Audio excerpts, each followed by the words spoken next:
El versículo 15 nos dice: yo conozco tus obras, que ni eres frío ni caliente. Ojalá fuera frío o caliente, pero como eres tibio y no frío ni caliente, verso 16, te vomitaré de mi boca. Aparece aquí una frase que dice: yo conozco tus obras. Hay personas que no conocen nuestras obras, pero Dios conoce nuestras obras. Mayormente nosotros hacemos cosas a escondidas, pero delante de Dios no hay misterios, delante de Dios nadie se puede esconder. Nosotros planificamos, engañamos a la gente, pero a Dios, ¿quién lo puede engañar? Pregunta.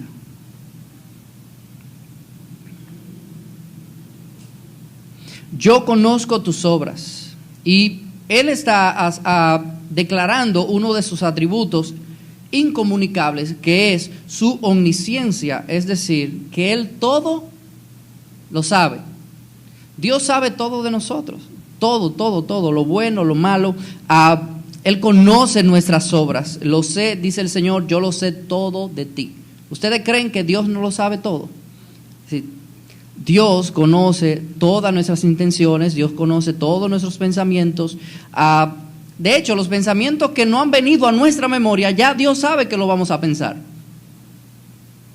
Dios conoce nuestros secretos más profundos, es decir, que nadie se entere, ya Dios lo sabe. Dios conoce nuestros pecados más secretos. Dios conoce nuestro dolor. Dios conoce tus necesidades.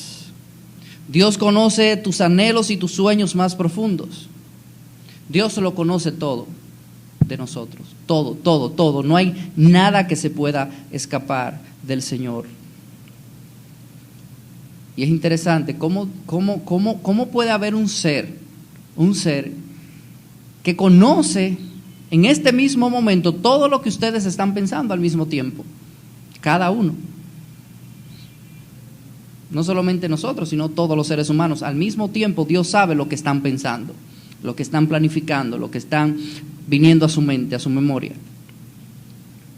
Pero también le decía al primer grupo de la mañana que Dios no solamente conoce nuestras obras, Dios conoce las intenciones con las que nosotros hacemos las cosas.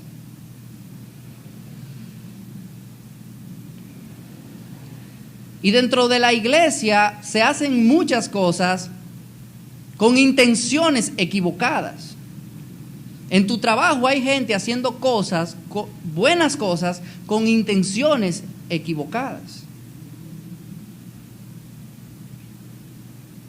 Yo quiero ser un buen predicador, pero ¿cuál es la intención de ser un buen predicador?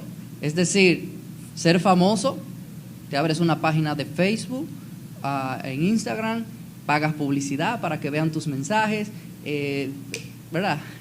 Quieres muchos seguidores y nadie te sigue, te molestas. Dios lo conoce todo de nosotros, las intenciones por las que nosotros hacemos las cosas. Y una de las cosas para mí más chocante es, por ejemplo, ver cómo una persona ayuda a otra persona, saca su celular, pero sí, yo te estoy regalando esta funda de comida, pero yo necesito que nos tiremos una foto, porque hay que tirarse una foto, ¿sabes? Eso es hipocresía. El Señor dice, lo que tú das, que nadie lo sepa, ora y que nadie sepa que tú estás orando. No te pares a tocar trompetas para que los demás sepan y digan, wow, qué dadivoso es Pedro. Increíble, yo nunca había visto un hombre que dé tanto como Pedro. Claro, porque que está dando donde todo el mundo lo está viendo. Pero luchamos con nuestro orgullo cuando en secreto hacemos las cosas. Nuestro orgullo está ahí comprimiéndose, pero la gente tiene que saber que tú estás haciendo cosas correctas. No, y Jesús dice, si vas a dar una limosna, que nadie lo sepa. Mira, te deposité en tu cuenta, pero no le diga a nadie que te estoy dando dinero, o que hice esto, o que hice aquello, por ti.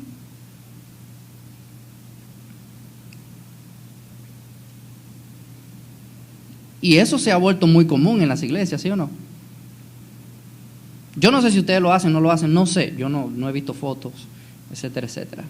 Pero veo muchas congregaciones haciéndolo, tirando fotos. Ahora para la pandemia eso se volvió algo sumamente viral, las iglesias ayudando. Y yo conversaba con otro pastor y decía, pero las ayudas sociales de las iglesias debieron de haberse estado dando todo el tiempo antes de la pandemia, porque el Señor nos ha mandado a hacer una iglesia ahora dadivosa con los pobres, no con la pandemia, antes de la pandemia, durante la pandemia y después de la pandemia. Dios conoce nuestras obras. Y Él dice, así pues que eres tibio y no frío ni caliente, te vomitaré de mi boca. Dice la palabra que los tibios son como, están viniendo donde el Señor y provocando donde el Señor un vómito. El infierno está lleno de pastores, de buenos predicadores, de profetas y evangelistas, de misioneros y de gente buena. Yo conversaba sobre este tema le decía que a los tibios Dios los vomitaría, y él decía, ¿en serio no hay un término medio? No hay un término medio, o eres frío o eres caliente. El frío es una persona que no conoce a Jesús. El tibio aparenta conocer a Jesús. Y el que está caliente es alguien que está ardiendo por el Señor, alguien que arde en fuego por el Señor, que ora y no le importa la hora para levantarse a pasar tiempo con el Señor. Es alguien que escudriña las Escrituras, y no solamente las escudriña, sino que vive en las Escrituras. Ese es el caliente. El tibio dice, bueno, yo conozco las Escrituras, yo sé que eso es lo que dice la Biblia, ¿sabes? Así vive el tibio. Las personas que mejor tipificaron a los tibios en la religión fueron los fariseos. Los fariseos eran religiosos, personas que conocían las Escrituras, de todo el Antiguo Testamento ellos lo conocían. Y los fariseos, Jesús dice acerca de ellos, los escribas y los fariseos se han sentado en la cátedra de Moisés. Estas eran gente que conocían el Antiguo Testamento totalmente, y lo conocían tanto que ya a muchos de ellos habían habían metido dentro de su religión cosas también de hombres, como por ejemplo lavarse las manos antes de comer, etcétera, etcétera, etcétera, etcétera. Habían inventado hasta ciertos diezmos que la Biblia no menciona, pero que ellos les pusieron también, pero que la Biblia no menciona. Y así vive el religioso, inventando cosas para tratar de alcanzar a Dios, y qué puedo hacer, qué no puedo hacer para el Señor. Y el Señor dice, tú no tienes que hacer nada, lo único que tú tienes que hacer es reconocer que tú eres un pecador y que vas camino al infierno, y que si no te arrepientes te vas a condenar eternamente. Eso es lo único que tienes que hacer. Y luego de ahí comenzar a vivir en mi palabra. Más nada. No tienes que agregarle nada. Y los fariseos, miren lo que dice la palabra en Romanos. Romanos capítulo 2. Romanos capítulo 2. Miren lo que dice. Acerca de un fariseo. Los fariseos tipifican demasiado bien a los tibios. El fariseo, verso 21 en adelante del capítulo 2 de Romanos, dice lo siguiente: tú pues enseñas a otro, ¿no te enseñas a ti mismo? ¿Cuánta gente hay enseñando a otros, pero que ellos mismos no se enseñan?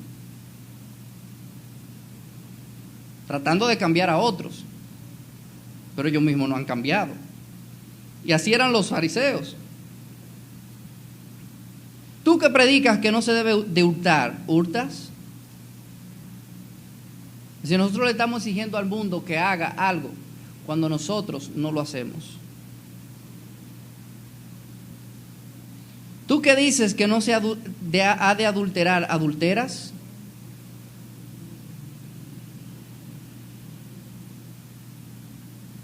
Tú que abominas los ídolos, ¿cometes sacrilegios? Tú que te jactas de la ley, con infracción de la ley, deshonras a Dios. Porque como está escrito, el nombre de Dios es blasfemado entre los gentiles por causa de vosotros. El nombre de Dios es blasfemado entre los gentiles por causa de ¿quiénes? Por causa de los fríos.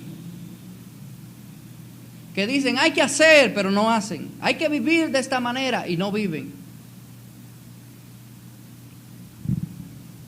Y entonces, el que está frío allá afuera, que no conoce al Señor, entonces dice, ¿de qué me sirve la religión? Si total, los religiosos viven igual como el mundo vive.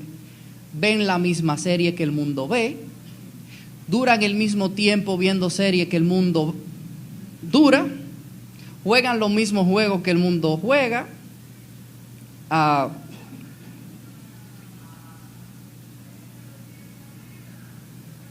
no hay ninguna diferencia. Yo estuve ahí, yo estuve en un momento de mi vida en el que yo veía una temporada de una serie en un día. Ahí estuve. Y hubieron momentos en mi vida en que yo me acostaba a las 2 de la mañana, ahí con el teléfono. ¿Tú sabes cómo va tu vida cuando te digo esto? ¿Cómo va tu vida cuando tú dices que eres un cristiano, pero que no te ocupas de las cosas del Señor, pero sí te ocupas por las cosas de la carne? ¿Tú sabes cómo va tu vida? En picada. Y ya tú comienzas a vivir de una manera en que ya nada te importa, nada te interesa, que digan lo que quieran, que se explote todo el mundo. La gente siempre habla, sí, yo soy un cristiano, a ellos no les interesa si soy o no soy, así. Y así vive el cristiano, pero el cristiano, dice el Señor, tiene que arder, tiene que vivir en fuego, que el mundo vea, tiene que ser como un carbón encendido en medio de la paja seca, que el mundo conozca a Cristo.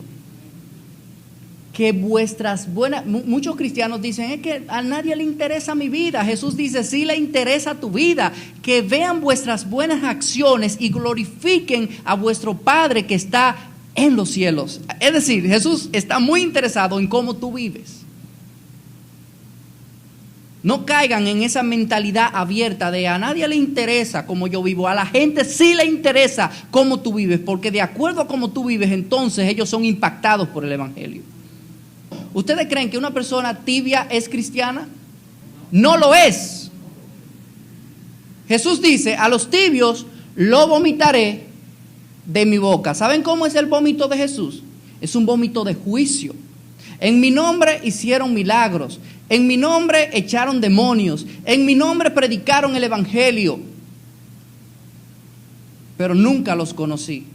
Apártense de mí, hacedores de maldad. ¿Qué?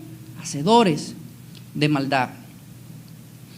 Recientemente estoy teniendo una conversación con una iglesia que está en España. Y una de las preguntas que estas personas me hicieron fue, ¿cuántos tú no vas a cobrar por enseñarnos la palabra?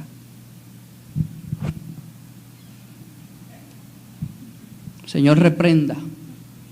La palabra no tiene precio. Si ustedes quieren, entonces, ustedes me dan una ofrenda, pero yo no le voy a poner precio a ese libro. Así que vamos a arrancar y les voy a enseñar la palabra, pero yo no le voy a poner un precio. Porque el que le sirve a Dios por dinero, decía Carlos Spurgeon, le sirve al diablo por un poquito más. ¿Escuchaste? El que le sirve a Dios por dinero, le sirve al diablo por un poquito más. Porque el problema es dinero, no es otra cosa. Tú ves, eso le cae muy bien a los predicadores y a ti también. Que está dispuesto o está dispuesta a negociar tu integridad por un poquito más de dinero. Mi amigo Francis, que un día vino y predicó aquí, no sé si algún día pueda volver aquí, está dejando su trabajo, ahora mismo está dejando su trabajo. Porque quieren, ¿saben qué quieren? Que tenga 2 libros de contabilidad, que les haga 2 libros de contabilidad. Yo me voy y le dicen, ok, pero te vamos a dar más dinero y trabaja de tu casa, tú no tienes que venir, tú lo único que vas a hacer es hacerle creer a la DGI que estamos teniendo unos números que no son reales, eso es lo único que tú tienes que hacer.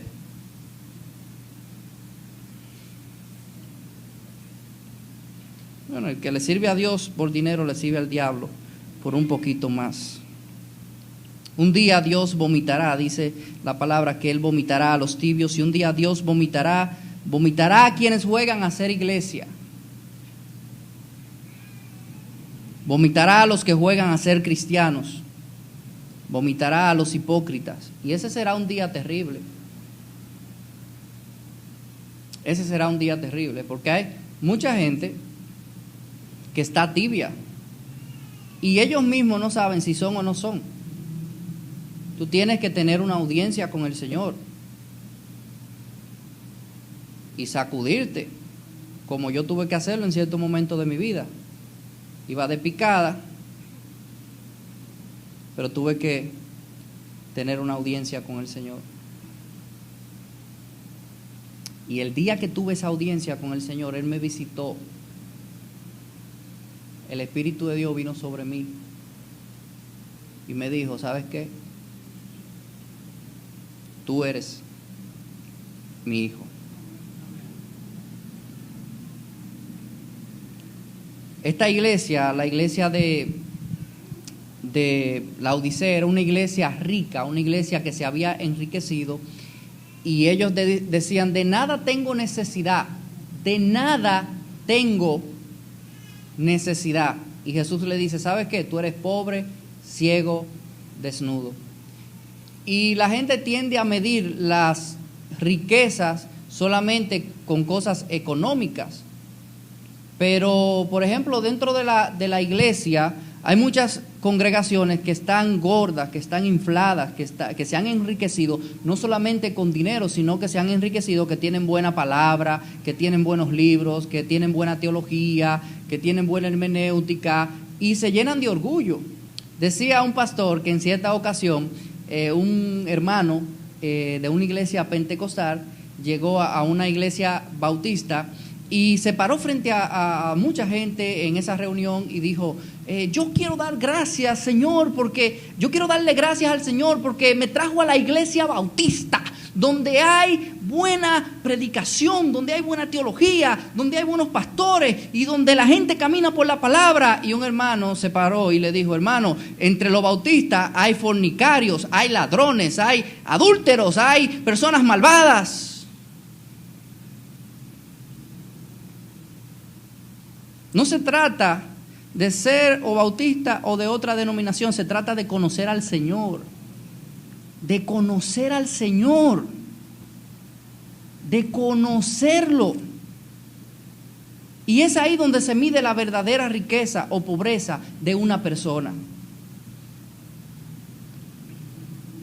La iglesia está llena de orgullo por su teología, su exégesis, su homilética, su hermenéutica.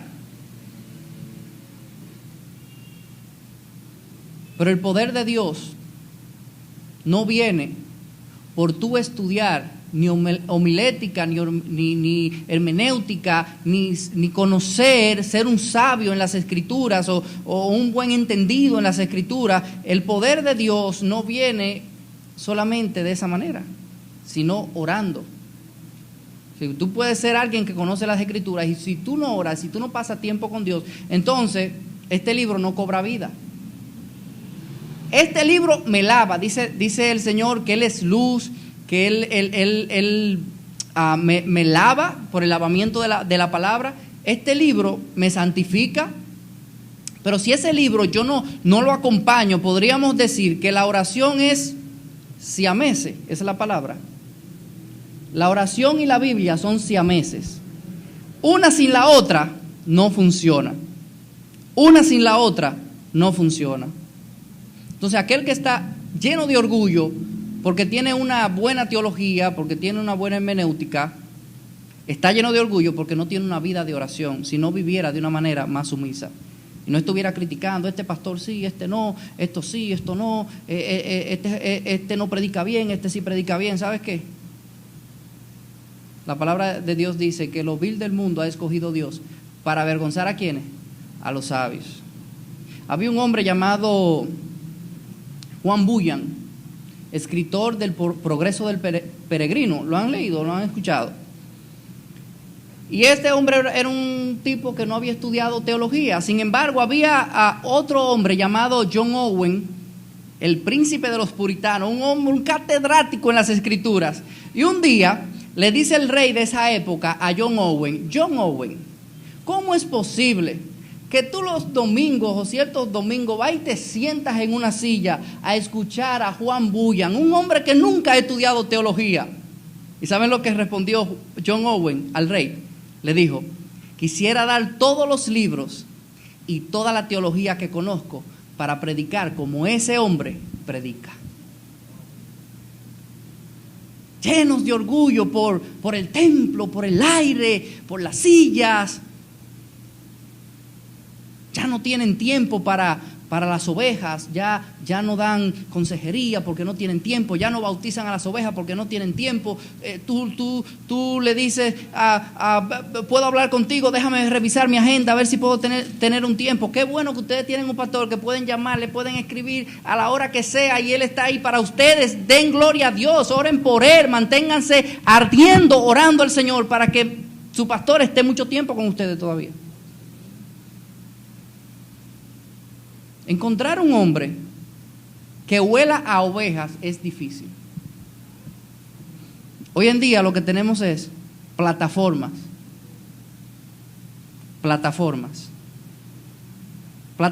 de sábelo todo, que ellos se lo saben todo, llenos de orgullo, y el Señor dice, ustedes se han enriquecido y creen que de nada tienen necesidad. Los vomitaré de mi boca.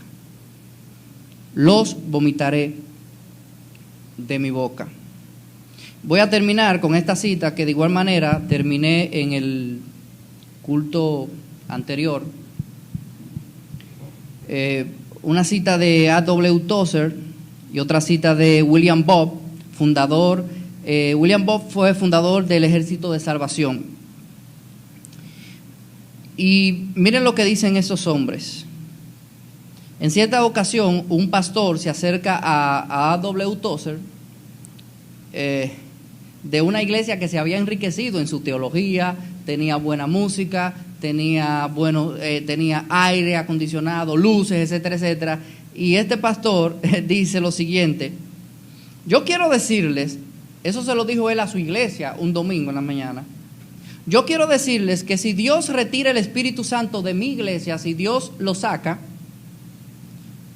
ella funcionaría de la misma manera mañana y no sabría nadie que el Espíritu Santo se fue.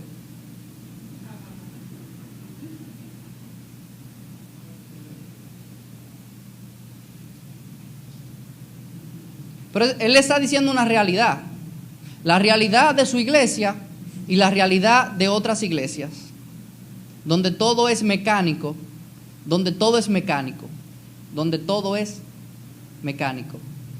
donde el Espíritu Santo no tiene ni voz ni voto. ¿Saben de dónde se agarran? Y es cierto, tenemos que ser, iglesia, nosotros tenemos que ser ordenados, tenemos que ser una iglesia que camine en la palabra. Y se agarran y dicen, el Espíritu está sujeto al profeta, por lo tanto tienen sujetado al Espíritu Santo para que no haga nada. Espíritu Santo, y lo tenemos sujetado para que no haga nada en nuestras vidas y no haga nada en la iglesia. Y es como yo leía en un libro que estoy terminando sobre la oración, de que llegó un muchacho a una iglesia. La iglesia estaba, en cierto sentido, apagada. Y este muchacho llegó lleno de fuego. Del fuego del Señor. Yo no estoy hablando de que él estaba poniéndole mano a la gente, ni tumbando gente, ni la gente revolcando. No, el muchacho tenía el fuego del Espíritu encendido, ese muchacho predicaba, la iglesia comenzó a llenarse, cosas extraordinarias comenzaron a suceder en la iglesia, y los líderes hicieron una reunión y le dijeron al pastor: ese hombre hay que sacarlo de aquí.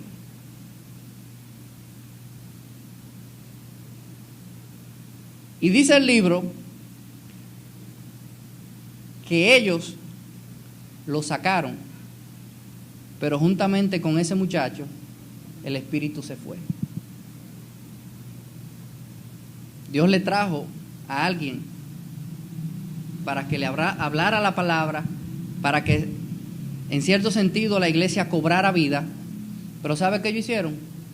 Le dieron una patada y lo echaron para afuera. Y así están las iglesias: no quieren la palabra, no quieren orar, no quieren la sana doctrina.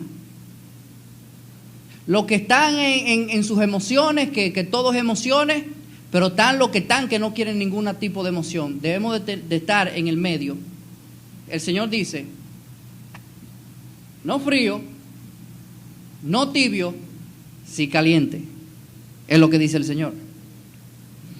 Y termina el Señor en Apocalipsis capítulo 3 verso 20: he aquí, yo estoy a la puerta y llamo, si alguno oye mi voz. ¿Qué dice? Si alguno, ¿saben dónde está la voz del Señor? En este libro. Pero ¿saben dónde más está?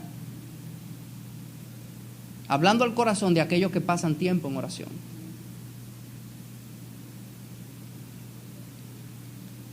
Pero Él está ahí, tocando a la puerta. ¿Pero por qué Él está tocando a la puerta? ¿Por qué el Señor está tocando a la puerta? Porque lo han botado, lo botaron de esa iglesia. Está como el esposo cuando la mujer lo echa de la casa, que comienza a tocar la puerta. Cristo es el esposo de la iglesia. Y Cristo está ahí tocándole a la iglesia para que le abran. Lo han botado, lo han sacado, lo han echado. No queremos nada de lo que tú has revelado en tu palabra. Nosotros queremos ser una iglesia mecánica, a nuestra forma, a nuestra manera. Ellos decían: y de nada tenemos necesidad. Y dice el Señor: y abre la puerta, entraré a Él y cenaré con Él, y Él cenará conmigo. ¿Por qué tú no le abres la puerta al Señor en tu relación con Él?